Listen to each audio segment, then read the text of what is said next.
I built this clubhouse a few years ago for these guys, and now their fence is leaning over, and I'm back to prop it up.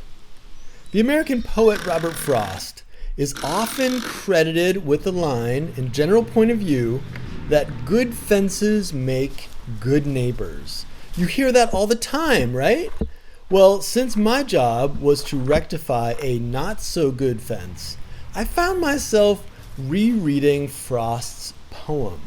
And it turns out that Robert Frost and or the narrator of the poem don't actually think that good fences make good neighbors. That's actually a line in the poem that's repeated a couple times by this neighbor guy. He's like the other guy in the poem. Here's the gist of the poem as I see it. You got two neighbors, and they get together to tune up a crumbling stone wall that they share. It sort of like runs between their two properties. And the neighbor across the wall is the one who keeps saying, good fences are where it's at. While the narrator of the poem, which I take to pretty much be Frost, says that you better have a damn good reason if you're going to build a fence. So that's a pretty different point of view. He says, and I quote, "Before I built a wall, I'd ask to know what I was walling in or walling out, and to whom I was like to give offense." Well, from the look of the other side of this 8-foot fence, this one was walling out a capacious collection of stuff. And I'm talking piles of it. An entire world of stuff lives behind this leaning 8-foot fence. On the side of the fence with the clubhouse live a couple of cool artists, and I've known them for a while. One's a musician, the other's a dancer, and they're the owners of the fence. And in fact, the music that you're going to hear in this video was actually made by Jason, the musician guy in the house. But on the other side of the fence is a very different story. Behind the fence lives a collector of things, a kind of connoisseur of outdoor oddities, and as I learned on the job, someone who likes to listen to a lot of talk radio, sometimes 2 stations at once. In the poem, I guess, he's the neighbor.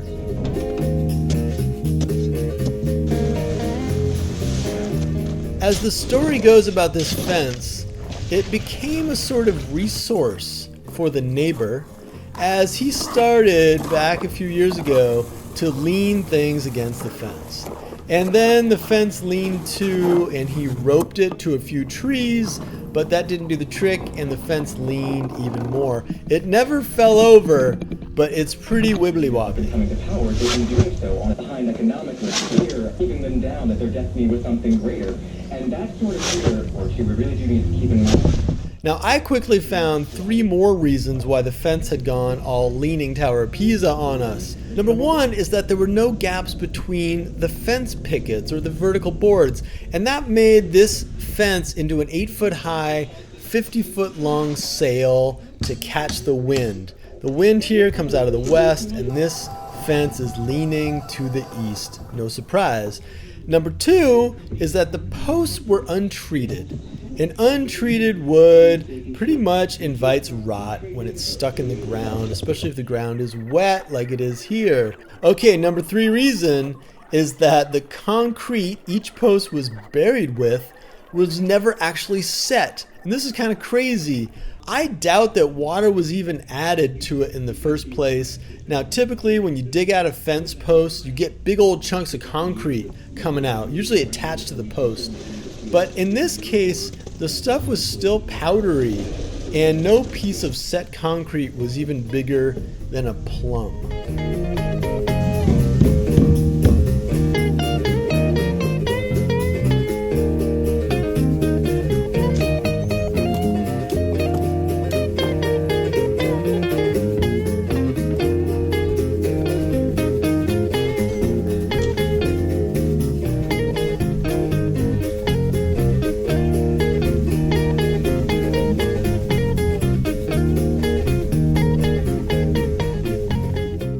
Now, working back in the space behind the fence was kind of interesting, but it was also a little bit rough. It meant hauling everything in and out and kind of stepping over stuff. And in this case, back down the alley to my truck where I had some 4x6 treated posts and plenty of concrete. And when it came time to haul in the mixed concrete, things were pretty basic. Strong fences may make good neighbors, but they take strong neighbors to put them in place. All right, so a little later in the job, Tim showed up with his awesome truck and trailer combo, which made me a little bit jealous. He was doing another job inside the house, and Tim's monster rig made it a little bit tight in the alley for at least a while, but things kept moving along. Mix concrete, haul concrete, pour concrete, and pretty soon those big new posts were all set in the ground one by one.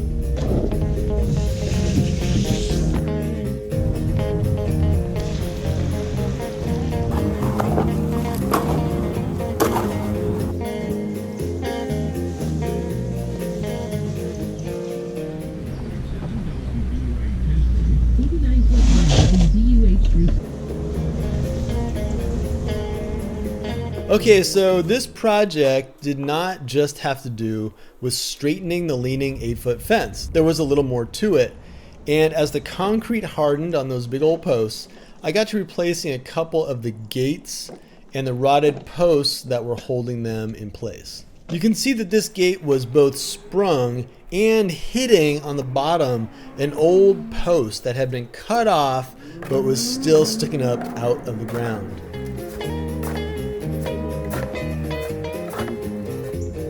And then I removed a double gate back by the alley and replaced another wobbly, rotted out post.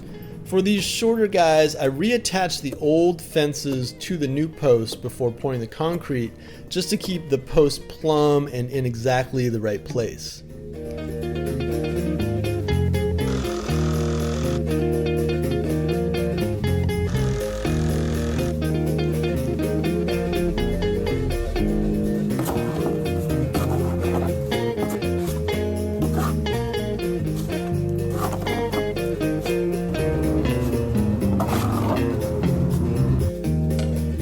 And what I'm doing here is just shaping the concrete.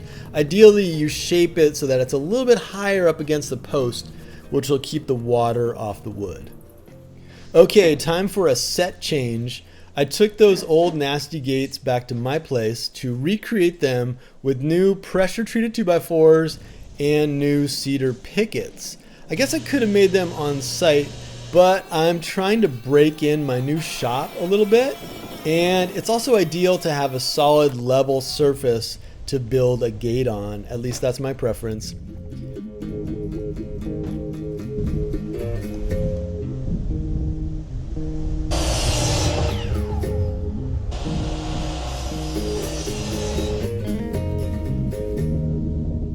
So if you're wondering what I'm doing here, the original pickets had a crop design at their tops, and I wasn't able to find pickets just like them, so I ripped down some wider cedar, as you saw a minute ago, and then here I'm reproducing that original design at the top of each picket.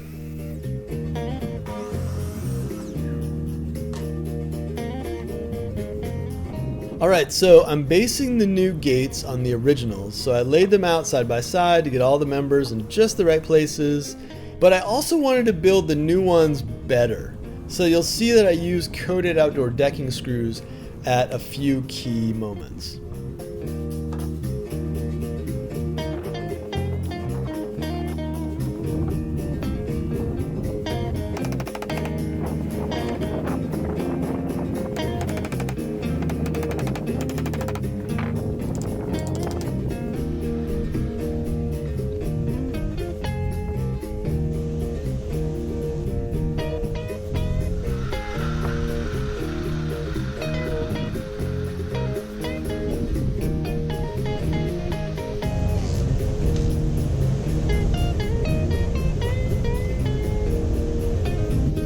Now, I was kind of having fun out there working with the dogs and everything, but at this point, you can see that Tink snuck in and stole the 2 1/4 inch spacer that I was using.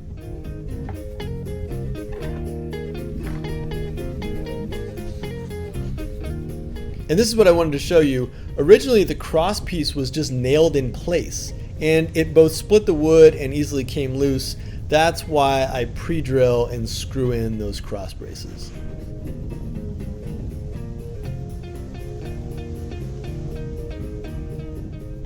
The second gate is pretty much a wider replica of the first one, so I'll spare you all the details of how it went together, but here's a look at that screw job on the cross member stiffener dealio once again.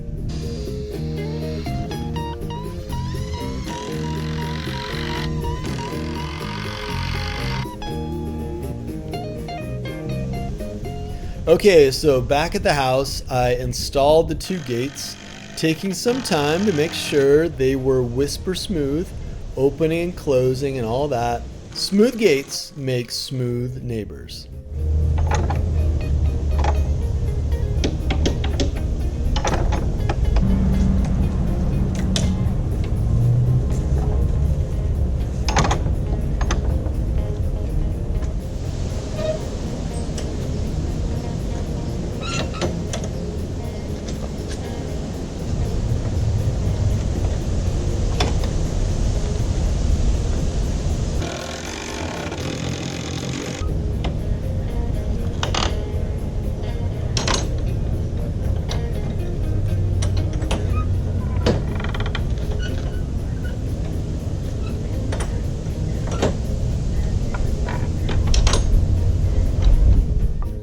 Now don't forget that the big old leaner of a fence still needed to be attached to the burly new posts in a few places. So I did that next, rectifying the leaning fence situation that prompted this project in the first place. It's not a gorgeous new fence or anything like that in the end, but it is one with better posture and a fence with some life left in it. It's been given a fighting chance of lasting a while longer. Plus, it's now a reinvigorated, strong fence. And strong fences may not make strong neighbors, but they do give those neighbors less of a chance of being crushed by a leaning fence. The neighborly relationship between the neighbors, that's up to the people involved. All right, thanks for checking out the project. It's on to the next build.